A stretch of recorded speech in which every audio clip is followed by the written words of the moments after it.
Good morning, little scholars. So this week, our second week of revision. Sorry, the first video was messed up, guys. I do not know what happened. However, I'm really sorry about that. So this week for revision, we are going to focus on people of early China, the Hebrew Kingdom, life on Crete, Phoenicians, the Assyrians at home, the city of Babylon, life in ancient Greece. That's all. Sorry again. Sorry.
Life in ancient China. Okay. During 1765 BC, most of China's history was ruled by powerful families called the dynasties. The first dynasty was the Shang dynasty, and the last one was the Qing dynasty. When you take a look at China, it is surrounded by mountains, deserts, and seas. However, 1,000 years ago, China was cut off from the rest of the world. The way of life there was quite different from life anywhere else in the ancient world. Around 500 BC, people began farming along the banks of the Yellow River. They grew millets, nuts, fruits, vegetables, and they also kept pigs, dogs, and chickens. Along the Yangtze River, it was warmer and wetter, so it was very convenient for people to grow their crops and rice there. China was one of the oldest and longest and oldest lasting civilization in the history of the world. The country grew bigger in hands of the Shang family until a very young emperor came into power by the year 1908. Puyi was chosen by Empress Dowager and became the emperor at the age of 2 years and 10 months in December 1908. After his late uncle Guangxu, the emperor died on November the 14th, 1908. That's when Puyi came into power. Even though he was still very young that he could rule the country, but he was considered as the new emperor of that country.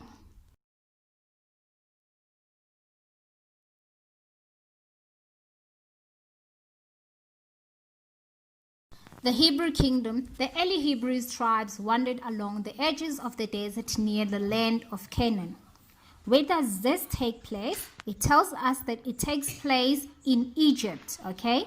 When you look at the map, there is Egypt and there is Israel, okay? Along Israel, we can see Jerusalem and there is Canaan.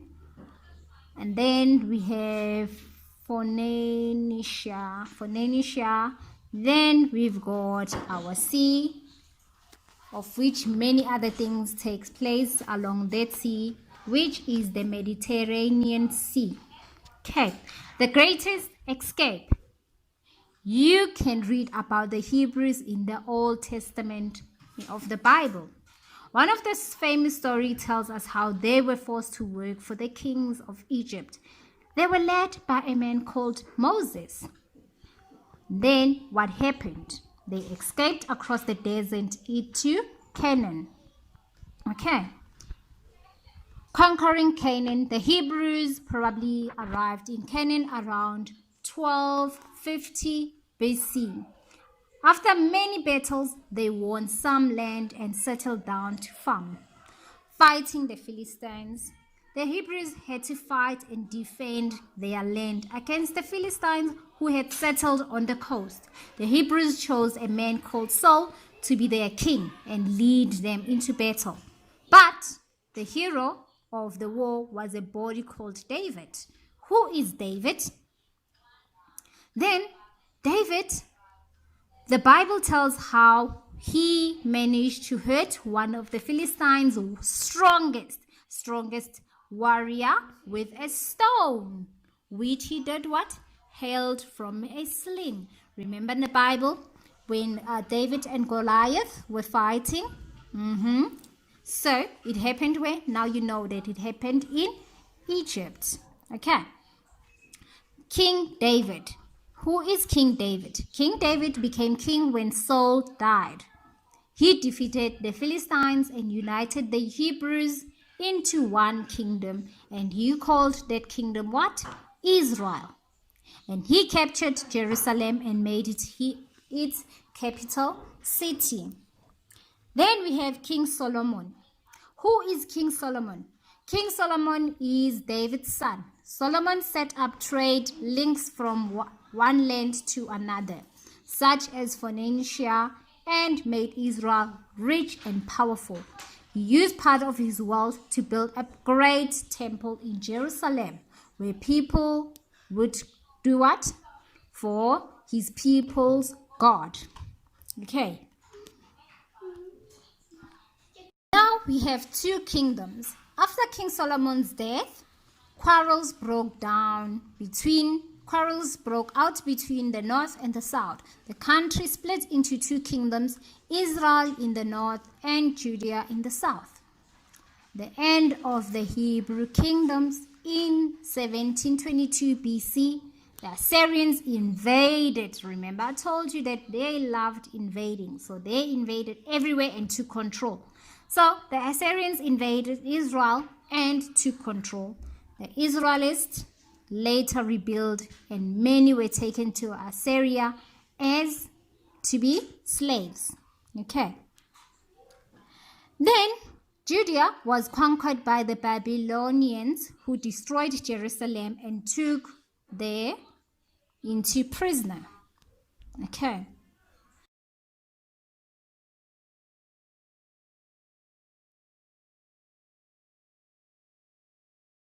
Life on Crete. Most people on Crete were farmers. They kept animals such as cattle, sheep, goats, pigs, and they grew wheat, vegetables, palms, grapes, olives. People also ate a lot of fish, which they caught. Travel and trade. The Minoans were skilled sailors. They had large fleet of ships and sailed them around the eastern Mediterranean Sea. Minoans merchants sold pottery, grain, wines, olive oils, and they brought back gold, silver, jewels, and they were successful traders and became very rich. Writing. Once the Minoans began to store goods and trade with them with other lands, they needed to keep a record of who owned what. At first, they used pictograms, picture writing. That is what it called. Pictograms is picture writing. But later, they invented a form of writing which experts call it linear. So far, no one has been able to understand what it says. Bull limping. The Minoans enjoyed extremely dangerous sports known as bull leaping. Highly trained acrobats grasped the horns of the changing bull and some salted over its back. The bull was scared to the ski god, so bull leaping may have been part of a religious ceremony. As religion, when we look at religion, the Minoans did not build huge temples. Instead, they prayed and made offerings to their gods and goddesses in special rooms inside the palaces or small outdoor shrines. What happened at the end of the empire?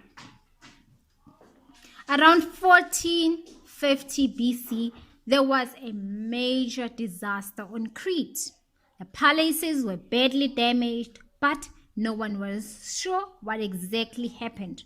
Around this time, a volcano on the nearby island, Terra, erupted. This may have been caused by an earthquake or giant tidal wave, which wrecked the Minoan towns, falling into ashes of volcano and may have ruined their farmland. At around the same time, Crete was invented by people known as the Mycenaeans, who come from Greece. The Minoans were never really recovered from their civilization and was replaced by the Mycenaeans. That's how the empire collapsed.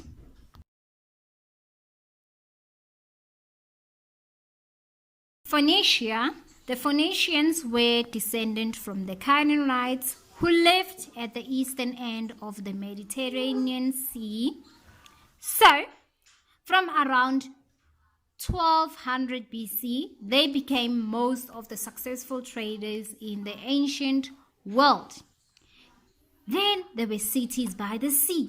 The main Phoenician trade ports were the cities of Tyre, Sidon, and Byblus.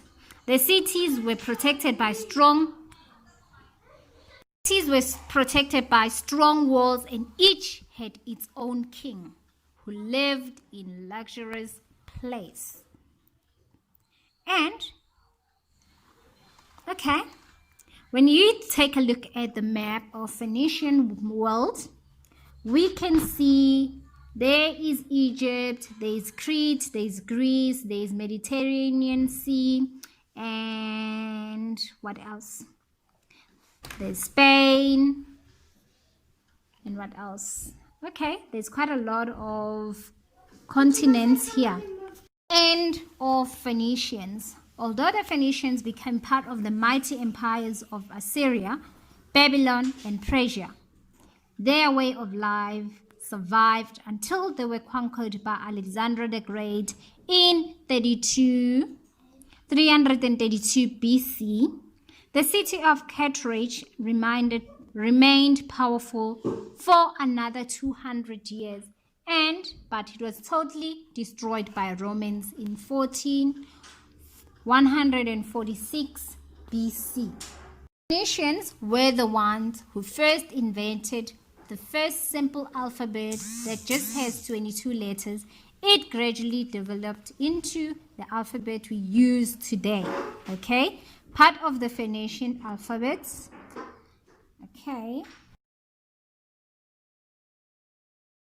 Assyrians at home. Most people in Assyria were farmers, so they dug ditches to carry water to their fields and grew barley, sesame, grapes, vegetables. Farmers also kept sheep, goats, and cattle. Cities and places in Assyria. The Assyrians built magnificent cities with beautiful palaces and temples.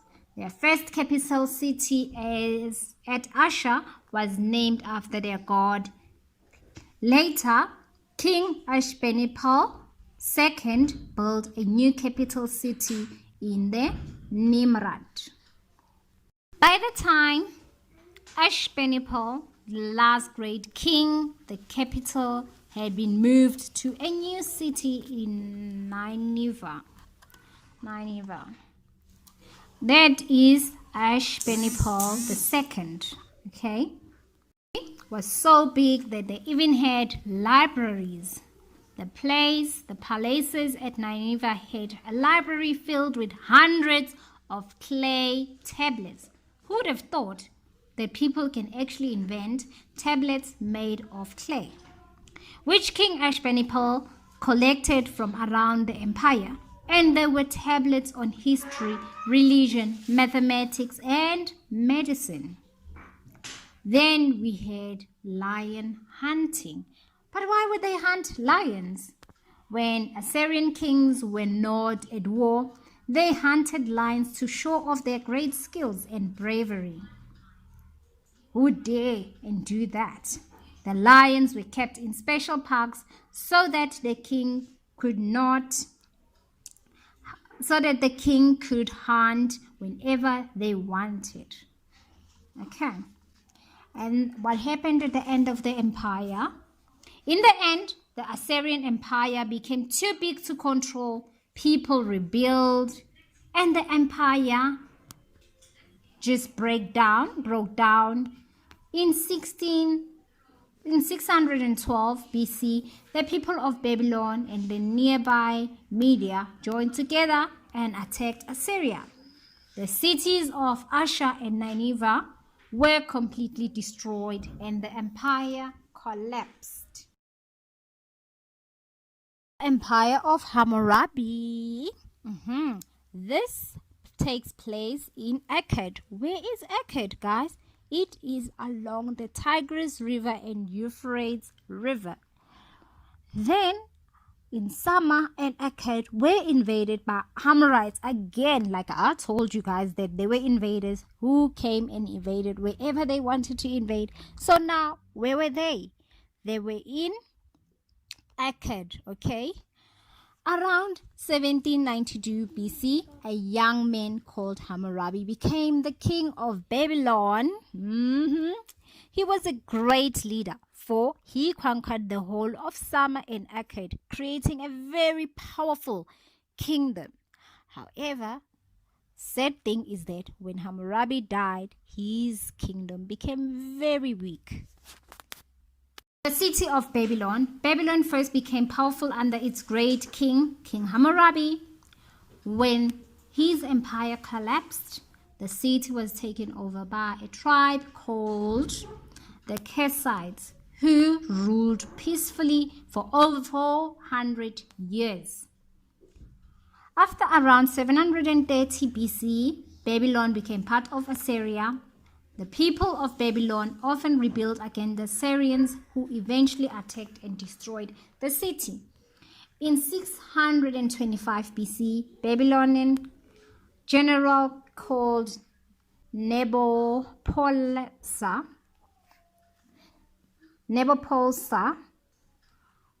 made himself king of Babylon. He joined with the people of the nearby Media to defeat the Assyrians.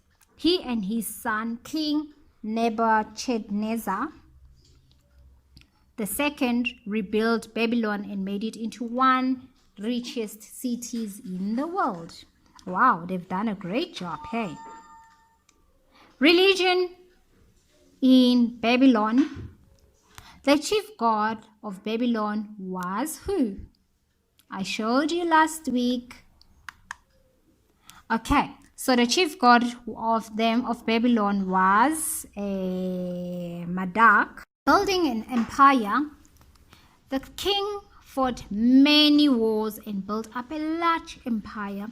One of his most famous wars was against the people of Judah, when they rebuilt and he destroyed Jerusalem, their capital city, and took thousands of them to Babylon as slaves. At the end of Babylon, in 539 BC, Babylon was captured by an army from Persia, okay, and became part of the powerful Persian Empire. Life in ancient Greece. The first civilization in Greece was the Minoan culture. On the island of Crete, between the Mediterranean Sea and the Aegean Sea. During the ancient time, the country was divided by noblemen. What is a nobleman? I'm sure you guys know already that a nobleman is somebody that has authority, like a ruler. Okay. Then, What does a nobleman mean? Like I've explained, it's someone who has authority or control over a certain place. Okay. The largest were the Athenians and the Spartans. Each state controlled a territory around a single city. Did you know that the ancient Greeks were the ones who invented theater? Yep, they invented theater simply because they were big fans of watching sports. Some of the men in the city of Greece took part in those sports. Okay, sports such as sprinting, long jump, javelin, wrestling, and chariot racing. And the first Olympic Games were held in Greece to honor the king of gods by the name Zeus. People of that time believed The people of that time believed in a certain God, not the God that we believe in as in Christians. What did the women and the young girls of Greece do while men and young boys went to war or play sports? They simply had to stay at home and to be taught how to protect themselves during war. Or they also taught how to run household chores and how to raise young children. Okay. Remember, Zeus was the king of gods and he had many sons and daughters. And do not forget that he was the god of lightning and sky. Olympics were held in Olympia to honor Zeus. Okay.